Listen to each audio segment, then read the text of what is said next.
మత్స్య పారిశ్రామిక సహకార సంఘం జిల్లా అధ్యక్షుడిగా పిట్టల రవీందర్ ముద్రాజ్ ఎన్నికయ్యారు. ఎన్నికలలో ప్రత్యర్థి అభ్యర్థి అయిన పెసరి కుమారస్వామిపై విజయం సాధించారు. మొత్తం 146 ఓట్లకు గాను కుమారస్వామికి 56 ఓట్లు రాగా రవీందర్కు 87 ఓట్లు వచ్చాయి. ఈ సందర్భంగా కరీంనగర్ జిల్లా అలుగునూరులో గెలుపొందిన రవీందర్ను మత్స్యకారులు గజమాలతో సన్మానించారు. తన ఎన్నికకు సహకరించిన ముద్రాజ్ సోదరులు, మత్స్య పారిశ్రామిక సహకార సంఘం సభ్యులకు పిట్టల రవీందర్ ధన్యవాదాలు తెలిపారు.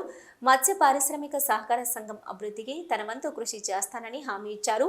అలాగే వైస్ చైర్మన్ బాషవేణి శ్రీనివాస్, డైరెక్టర్గా గుండకుమార్, గొడుగు సమ్మయ్య, బొల్ల సుధాకర్, అరిగే ప్రభాకర్, బాసవేణి శ్రీనివాస్, నల్లి రాములు, పాసం సమ్మయ్య, పోలు రాజు, గడుగు రాజేశం ఎన్నికయ్యారు.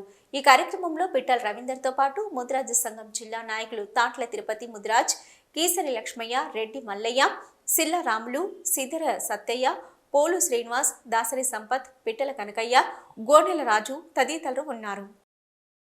ఫిషర్మెన్ సొసైటీ ఎన్నికల్లో ఇలా నాకు ఘనంగా విజయం పొందుపరిచినటువంటి కరీంనగర్ జిల్లా మత్స్యకార్మికుల సోదరులందరికీ పేరు పేరు నమస్కారం తెలియజేస్తూ, గతంలో ఈ పదవీ కాలం ముగిసి దాదాపు 5 సంవత్సరాలు అవుతుంది. అప్పటి నుండి ఇది ఖాళీగా ఉన్నది. మరి అదే ప్రభుత్వం ఉమ్మడి జిల్లా ఉన్నప్పుడు ఒకటే రిజిస్ట్రేషన్ తోటి ఈ కరీంనగర్ జిల్లా సొసైటీగా ఉండే, ఇప్పుడు ప్రైవేటైజేషన్ అయిన తర్వాత ఏ జిల్లా కాదు జిల్లా అయితే 4 జిల్లాలు అయిన తర్వాత ఆ జిల్లాలో కొత్తగా సొసైటీ నెంబర్ చేయించుకొని అక్కడ ఈ ఎన్నికలు నిర్వహించడం జరిగినది. అలాగే అదేవిధంగా కరీంనగర్ జిల్లా కొత్త సొసైటీ కొరకు ఇక్కడ కూడా ఎన్నికలు జరగడం జరిగినది.